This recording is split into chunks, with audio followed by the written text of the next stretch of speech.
اللہ وبرکاتہ۔ الحمدللہ اس مجلس میں للہول و اطراف کے معزز و معقر علماء کرام دانشوران سبھی تشریف فرما ہیں۔ ان سب کی موجودگی میں حضرت والا کی خدمت میں جو اہل علاقہ کی طرف سے کچھ گزارشات ہیں وہ میں پیش کرنے جا رہا ہوں۔ الحمدللہ گزشتہ تقریباً 50-60 سالوں سے ہمارا یہ علاقہ موضع للہول تھانہ سنگھیا ضلع سمستی پور امارت شریعہ سے اور جامعہ رحمانیہ خانقاہ منگیر سے جڑا ہوا ہے، اور موقع بموقع اس علاقے میں ہر وقت کے موجودہ امیر شریف کی تشریف آوری بھی ہوتی رہی ہے۔ چنانچہ 1969 میں اس وقت کے موجودہ امیر شریعت آپ کے دادا محترم امیر شریعت حضرت مولانا منت اللہ رحمانی صاحب نبر اللہ مرقدہ 1995 میں اور 2017 میں آپ کے والد محترم امیر شریعت حضرت مولانا ولی رحمانی صاحب نبر اللہ مرقدہ کی تشریف آوری ہو چکی ہے، اور آج بحمدللہ موجودہ امیر شریعت حضرت مولانا احمد ولی فیصل رحمانی صاحب دامت برکاتہم اور دیگر معزز علماء کرام کی تشریف آوری اس علاقے میں اور موضع للہول میں ہوئی ہے۔ الحمدللہ ہم سب اہل علاقہ کے لیے یہ بہت بڑی مسرت اور فخر کی بات ہے۔ تمام باشندگان للہول و اطراف کی طرف سے جو کچھ گزارشات ہیں وہ آپ کی خدمت عالیہ میں عرض کرنا چاہتے ہیں۔ نمبر 1، ہمارے علاقے میں الحمدللہ کئی مکاتب ہیں جہاں بچے دینی بنیادی تعلیم حاصل کر لیتے ہیں۔ دین کی اعلیٰ تعلیم کے لیے بچے دوسرے علاقوں کا رخ کرتے ہیں اور وہاں سے ان کی دینی تعلیم کا انتظام ہو جاتا ہے، لیکن ہمارے اس علاقے موضع للہول و اطراف کے تقریباً 15 کلومیٹر تک کے علاقے میں کوئی بھی معیاری اسلامی اسکول نہیں ہے، جس کی وجہ سے مجبوراً ہمارے مسلم بچوں اور بچیوں کو عصری تعلیم حاصل کرنے کے لیے غیروں کے اسکول میں جانا پڑتا ہے، جہاں پر انہیں ہر طرح سے تعصب پرستی کا سامنا کرنا پڑتا ہے اور بچوں کے بنیادی عقائد اور معاشرے میں طرح طرح کی خرابیاں آتی جا رہی ہیں۔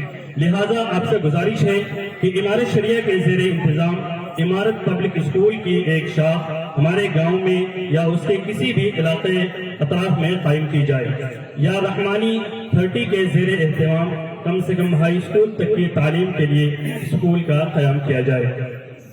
نمبر 2، ہمارے علاقے کی اور خصوصی طور سے موضع للہول کی امارت شریعہ کے ارباب حلوہ کمیٹی میں یا مجلس شورا میں کوئی نمائندگی نہیں ہے۔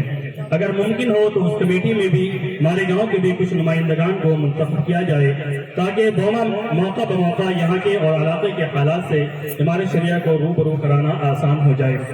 نمبر 3، ہمارے علاقے کے 15 سے 20 کلومیٹر میں امارت شریعہ کا کوئی دارالقضا نہیں ہے، جس کی وجہ سے لوگوں کو اگر کچھ مسائل پیش آتے ہیں تو بڑی دشواری کا ان کو سامنا کرنا پڑتا ہے۔ چونکہ موضع للہول اس علاقے کا مرکزی گاؤں ہے، اس لیے اگر ممکن ہو تو اس گاؤں میں امارت شریعہ کا ایک دارالقضا بھی قائم کیا جائے۔ آپ سے مؤدبانہ گزارش ہے کہ ان تمام نکات پر غور فرما کر کوئی مناسب فیصلہ فرما کر اہل علاقہ کو شکریہ کا موقع عنایت فرمائیں گے۔ من جانب جملہ باشندگان للہول تھانہ سنگھیا ضلع سمستی پور بہار۔ ماشاءاللہ، اب آئیے نہایت ہی ادب و احترام کے ساتھ مفکر ملت حضرت مولانا سید احمد ولی فیصل رحمانی زیدہ مزدہم سجادہ نشین خانقاہ رحمانی منگیر امیر شریعت بہار اڑیسہ جھارکھنڈ اور سیکریٹری آل انڈیا مسلم پرسنل لا بورڈ حضرت والا سے بڑے ادب کے ساتھ گزارش کرتے ہیں کہ حضرت والا اپنے نورانی حقانی بصیرت افروز خطاب سے اس پیاسی امت کو سیراب فرمائیں۔ بسم اللہ الرحمن الرحیم، الحمد للہ رب العالمین والصلاة والسلام على سید المرسلین وعلى آلہ وصحبہ اجمعین، اما بعد۔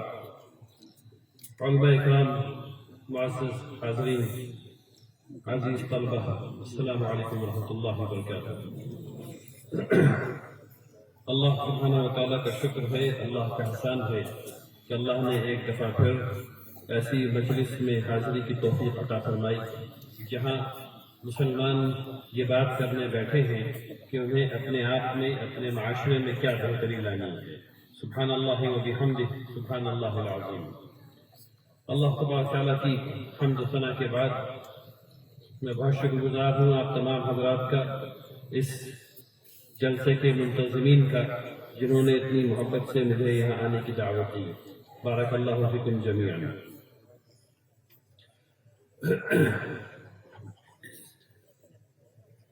اپنی گفتگو شروع کرنے سے پہلے میں آپ سے ایک عہد چاہتا ہوں.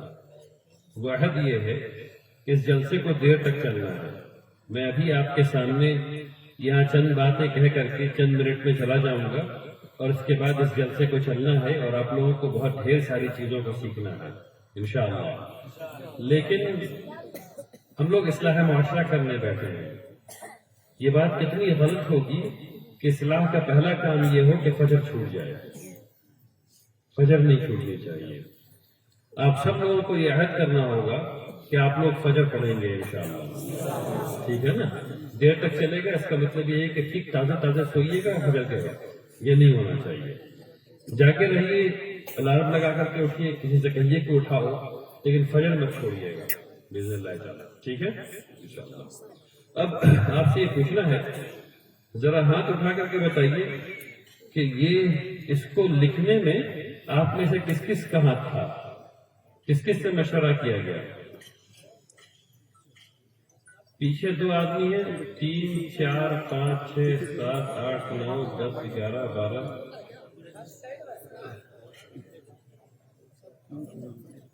اچھا، جھوٹ نہیں بولنا ہے، جھوٹ نہیں بولنا ہے، سچ بولنا ہے. سچ بولنے والے ذرا ہاتھ اٹھائیے. سچ بولا جا رہا ہے؟ اٹھائے رہیے، گرنا چاہتا ہوں. ٹھیک ہے، الحمدللہ.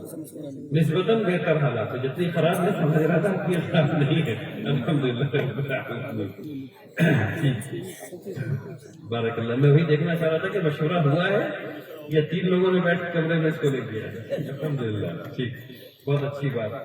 دیکھیے، اسلام کے تمام کام میں مشورہ ہے.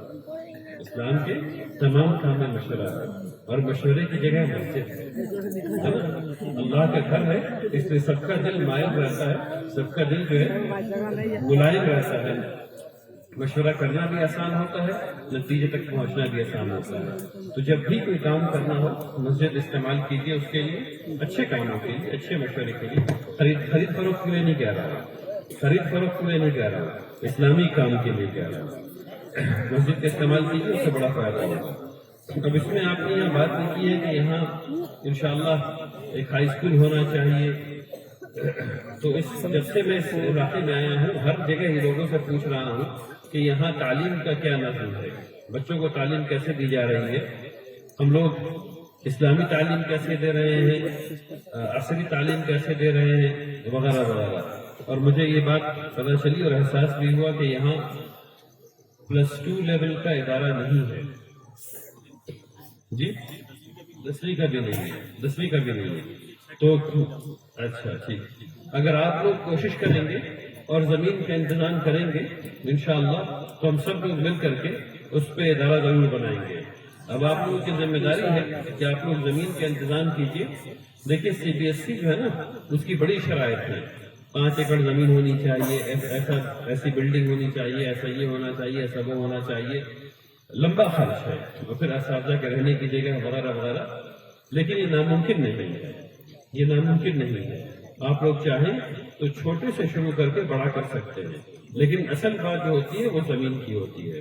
زمین چھوٹی نہیں لی جا سکتی، زمین اتنی ہی لینی پڑے گی تاکہ وہ CBSE کی سرٹیفکیشن حاصل کیا جا سکے. تو اس کا انتظام آپ لوگ کیجیے انشاءاللہ. اس کے بعد اگلے مرحلے میں لوگ آگے بات چیت کریں گے اس پہ. ایک بات یہاں یہ آئی کہ اس علاقے سے ارباب حل وقت میں لوگوں کو ہونا چاہیے. میرا خیال ہے ارباب حل وقت میں اس علاقے سے لوگ ہیں، موجود ہیں. صحیح کہہ رہا ہوں نا؟ اس لوگوں کا مجھے عثمان صاحب جی مطلب ہر جگہ سے نہیں ہو سکتے نا، علاقہ سے ہوتے ہیں انشاءاللہ. لیکن جو ہونے چاہیے اصل وہ نقبہ ہونے چاہیے. آپ کے علاقے میں عمارت شریعہ کے نقبہ ہے یا نہیں ہے نا؟ تو وہ نمائندگی کرتے ہیں آپ کی پوری اور وہ بات مجھ تک آنی چاہیے. اگر نقبہ اپنا کام نہیں کر رہے ہیں تو ان سے کہیے کہ انشاءاللہ وہ اپنا کام کریں.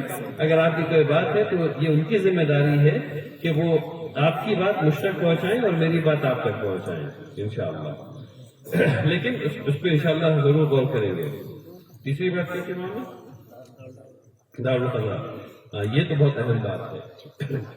دارالقضا آج کے وقت میں مسلم معاشرے کے لیے بے پناہ ضروری ہے۔ میں اس کو کہتا ہوں کہ یہ مسلمانوں کے مسائل کو حل کرنے والا مرکز ہے، مسلمانوں کے مسائل کو حل کرنے والا مرکز ہے۔ دارالقضا کے سلسلے میں آپ غالباً یہ جانتے ہیں کہ طلاق سینٹر ہے، یہی جانتے ہیں نا کہ صرف طلاق ہوتی ہے اس میں، ایسا نہیں ہے، بالکل نہیں ہے۔ دارالقضا میں بہت ڈھیر سارے کام ہوتے ہیں، نکاح اور طلاق ایک چیز ہے، اس کے علاوہ بہت ڈھیر سارے کام ہیں۔ مثلاً آپ تمام حضرات کی یہ ضرورت ہے، خاص کر کے آج کے زمانے کو دیکھتے ہوئے، کہ آپ کے پاس آپ نے کچھ چیزیں کمائی ہیں اپنی زندگی میں، آپ نے کچھ اپنے کپڑے بنائے ہیں، آپ کے پاس ایک بکسا ہے، آپ کے پاس چند پلیٹ ہے، اور یہ بہت کافی ہے، یعنی ایک کپڑا بھی کافی ہے، لیکن آپ کے پاس کچھ زمین ہے، کچھ جائیداد ہے، گھر ہے، وغیرہ وغیرہ، جو بھی چیز آپ نے بنائی ہے، کہ آپ کو پتا ہے کہ آپ کے وارث کون کون ہوں گے؟ اگر آج خدا نخواستہ ہم میں سے کسی کے جانے کا وقت آ گیا تو ہمارا وارث کون کون ہوگا ہم کو پتا ہے؟ آپ کے جانے کے بعد آپ کی وراثت کیسے بٹے گی پتا ہے؟ نہیں پتا ہے۔ یہ پتا ہونا چاہیے میرے بھائیوں، دارالقضا میں یہ پتا کیا جاتا ہے، لیکن دارالقضا بننے کے انتظام مت کیجیے۔ آپ کے پاس ماشاءاللہ اتنے ڈھیر سارے یہاں ہی بیٹھے ہوئے، جیسے ادھر بھی بیٹھے ہوئے علماء حضرات بیٹھے ہوئے جو آپ کو بتائیں گے کہ یہ چیزیں کیسے تقسیم کی جاتی ہیں۔ اس بات کو سمجھیے، وراثت کا نظام اسلام کے اندر سب سے زیادہ اچھا اور عمدہ ہے۔ کیوں؟ کیونکہ اس کو اللہ سبحانہ و تعالیٰ نے دیا ہے۔ ابھی اگر امریکہ میں لندن میں شوہر کا انتقال ہو گیا، سارے جائیداد بیوی کی، شوہر کے اما ابو، امی ابو کچھ نہیں، پالنے والے کچھ نہیں، اگر کسی نے ان کو پالا تھا کچھ نہیں، کسی نے مدد کی تھی کچھ نہیں۔ اسلام میں ایسا نہیں ہے۔ تو اسلام کا نظام کیسے کام کرتا ہے؟ لیکن اسلام کے نظام کو جیسے کام کرتا ہے اس کو سمجھانے سے پہلے میں یہ سمجھانا چاہتا ہوں آپ کو کہ اگر آج اگر آپ کے پاس جو بھی جائیداد ہے، آپ کے پاس ایک بیٹا ہے اور ایک بیٹی ہے، آپ نے آدھا آدھا دونوں کو بانٹ دیا، آپ نے کہا 50% اس کا 50% اس کا، آپ کے پاس مان لیجیے کہ 1 لاکھ روپیہ ہے، 50,000 بیٹی کا، 50,000 بیٹے کا۔ اب بیٹی بولے گی آپ کے جانے کے بعد کہ میں نے تو باپ کے لیے رات کو اٹھ کے روٹی بنائی تھی، جب شہری وہ کرتے تھے تو روٹی تو میں بناتی تھی، ہم کو بھی 50,000، اور میرے بھائی کو جو نٹھلا ہے جس نے کوئی کام نہیں کیا اس کو بھی 50,000۔ بھائی کہے گا کہ میں نے اپنے ابا کے لیے زندگی بھر کمایا، ان کی مدد کی، بیٹی کو بھی 50,000 اور ان کو بھی 50,000، دونوں ناخوش، اور آپ کو چاہیے تھی دعائیں مغفرت، وہ آپ کے لے کر کوئی نہیں رہا کیونکہ دونوں ناراض ہیں آپ سے۔ بات سمجھ میں آ رہی ہے؟ تو اللہ تبارک تعالیٰ نے کیا کہا؟ اللہ نے کہا تمہارے پاس میں نے تم کو یہ عقل ہی نہیں دی کہ تم وراثت کیسے بانٹو گے، یہ میں اپنے پاس رکھوں گا۔ تو اللہ نے اس کو اپنے پاس رکھا اور اللہ نے بتا دیا کہ ایسے وراثت بٹے گی، اس کو اس کو اس کو اس کو اس کو، اور ویسے ہی بڑھتی ہے۔ اگر آپ مسلمان ہیں تو آپ کی ضرورت ہے کہ ویسے بانٹی جائے۔ جب ویسے بانٹی جائے گی تو نہ آپ کے بیٹے کو کچھ کہنا ہے نہ آپ کی بیٹی کو کچھ کہنا ہے، کیونکہ وہ اللہ کا حکم کے اعتبار سے بانٹی گئی۔ بات سمجھ میں آئی؟ تو آپ کو چاہیے کہ آپ جا کر کے بیٹھیں، لسٹ بنائیے کہ میرے پاس یہ چیز ہے، یہ چیز ہے، یہ چیز ہے، یہ چیز ہے، یہ چیز ہے۔ تو جا کے قاضی صاحب کے ساتھ بیٹھیے اور بیٹھ کے کہیے کہ آپ بتائیے کہ میرا وارث کون کون ہوگا۔ وہ آپ سے پوچھیں گے آپ کے گھر میں کون ہے، خاندان میں کون کون لوگ ہیں، کیا کیا رشتہ داری ہے، وغیرہ وغیرہ وغیرہ۔ اس کے بعد پھر ایک فہرست تیار کریں گے، پھر آپ اس کو دیکھیں گے، ہو سکتا ہے اس میں سے کچھ نام آپ کو پسند نہ آئے، اچھا یہ بھی ہو جائے گا وارث، ٹھیک ہے نا، لیکن آپ اس میں کچھ نہیں کہہ سکتے۔ کیوں؟ کیونکہ اللہ کا حکم ہے، اللہ کی رضا حاصل کرنی ہے، تو آپ کو دینا پڑے گا، نہ چاہتے ہوئے دینا پڑے گا، کیونکہ اس میں حکمت اللہ کی ہے۔ بہت سی چیز ہم لوگ اللہ تبارک تعالیٰ قرآن میں کہتے ہیں کہ چیزیں ایسی ہیں جو تمہیں اسے کراہیت ہوتی ہے، تم اس کو نہیں چاہتے ہو، تم اس کو نہیں پسند کرتے ہو، لیکن اس میں تمہارے لیے بہتری ہے۔ تو جا کر کے سیکھیے اور اس کے بعد ان لوگوں کو بلائیے، گھر میں بٹھائیے اور بٹھا کے بتائیے کہ اگر آج میرا انتقال ہو گیا تو تم میرے وارث ہو، تم میرے وارث ہو، تم میرے وارث ہو، تم میرے وارث ہو، اور ایسے چیزیں بٹیں گی۔ اگر آپ یہ بتا دیں گے اور قاضی صاحب کی اتھارٹی کے ساتھ بتائیں گے تو آپ کے گھروں میں جھگڑے کم ہوں گے، میں آپ کو بتا نہیں سکتا ہوں کتنے لوگ میرے پاس آتے ہیں